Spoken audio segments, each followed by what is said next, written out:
আসসালামু আলাইকুম রহমতুল্লাহ। প্রিয় মালয়েশিয়ান প্রবাসী বাংলাদেশি ভাইয়েরা, অনেকেই প্রশ্ন করতেছেন সিআইডিবি না হলে নাকি এয়ারপোর্ট থেকে ফেরত দিচ্ছে। শুধু এয়ারপোর্ট থেকে ফেরত না, সিআইডিবি না থাকার কারণে অনেক কিছুই করা সম্ভব হচ্ছে না।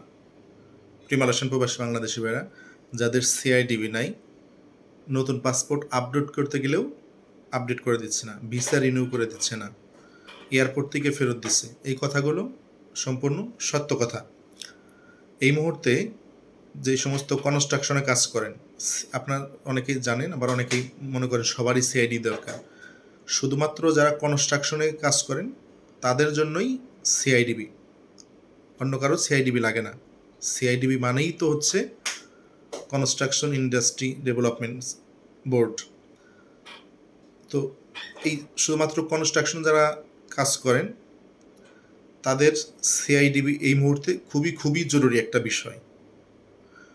অনেকেই আছেন সিআইডিবি হয়তো রিনিউ করেন নাই, কিন্তু আগে সিআইডিবি ছিল, কোম্পানির সিআইডিবি আছে, সব কিছু ঠিক আছে, এদেরকে এয়ারপোর্টে আটকাবে না। কিন্তু অনেকেই আছেন এমন যে কোম্পানিরই সিআইডিবি নাই। আপনারা জানেন, আপনার নিজস্ব যেরকম একটা সিআইডিবি থাকে, সিআইডিবির নিজস্ব একটা কার্ড থাকে, তেমন প্রত্যেকটা কোম্পানিরও একটা সিআইডিবি লাইসেন্স থাকে। আপনার নিজস্বরা যেরকম রিনিউ করতে হয় প্রতি বছর, আপনার কোম্পানিরটাও এরকম রিনিউ করতে হয় 2 বছর 3 বছর 5 বছর পর পরই এটা রিনিউ করতে হয়।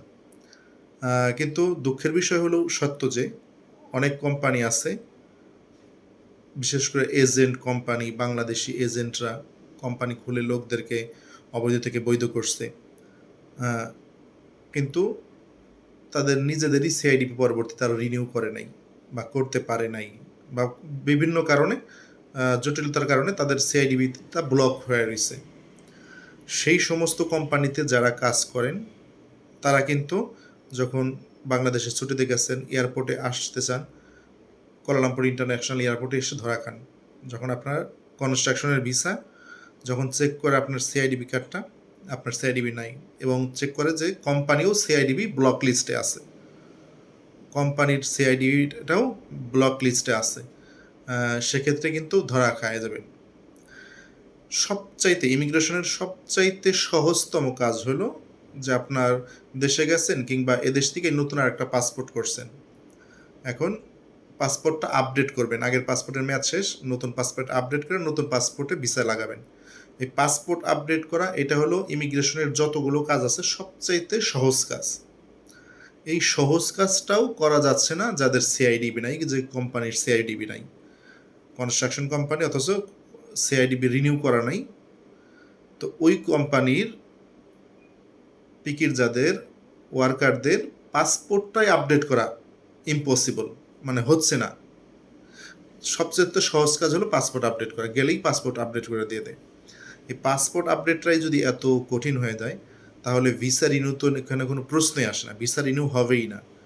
সেজন্য প্রিয় মালয়েশিয়ান প্রবাসী বাংলাদেশি ভাইরা, যে কোম্পানিতে আছেন, কোম্পানির সাথে কথা বলবেন, নিজের সিআইডিবিটাও ঠিক করে রাখবেন, এবং পরবর্তীতে যদি কোনো সময় পারমিট দেয়, দেখে শুনে বুঝে শুনে, যার কোম্পানির সিআইডিবি ভালো, কোনো প্রকার ব্ল্যাক রেকর্ড নাই, ব্ল্যাক লিস্টেড ছিল না, এইরকম কোম্পানি দেখে কাজ করবেন, অন্যথায় কিন্তু ধরা খাবেন। এই বিষয়ে আমি আরও বিস্তারিত আলোচনা পরবর্তীতে ভিডিওতে করবো ইনশাল্লাহ। প্রিয় মালয়েশিয়ান প্রবাসী বাংলাদেশি ভাইরা, আপনারা জানেন যে আপনারা আমাদের কাছ থেকে এয়ার টিকিটও পেয়ে যাবেন।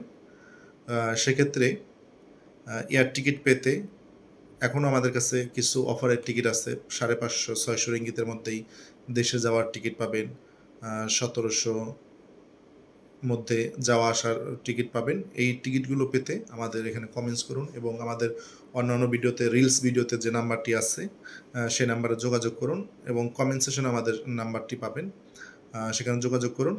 সেক্ষেত্রে আমাদের কাছ থেকে আপনারা কিন্তু এই টিকিটগুলো নিতে পারবেন, দেশে যাওয়া আসার যে টিকিটই চান না কেন। ধন্যবাদ সকলকে। আপনাদেরকে রিকোয়েস্ট করব যে এখন থেকে আমরা নিয়মিতই প্রবাসীদের বিভিন্ন আপডেট দেব। সেক্ষেত্রে আমাদের পেজে এখনও যারা ফলো করে নাই, প্রবাসী কণ্ঠ পেজটি ফলো করে রাখুন, visabazaar.com আমাদের ইউটিউব চ্যানেলটি সাবস্ক্রাইব করে রাখুন, যাতে যে কোনো ইমিগ্রেশনের আপডেট সংবাদ উপস্থাপন করার সঙ্গে সঙ্গে অটোমেটিকলি পৌঁছে যায় আপনাদের হাতে। ধন্যবাদ সকলকে। আজকে এই পর্যন্তই। ভালো থাকুন, সুস্থ থাকুন, এই কামনা শেষ করছি। আসসালামু আলাইকুম ওয়া রাহমাতুল্লাহি ওয়া বারাকাতুহু।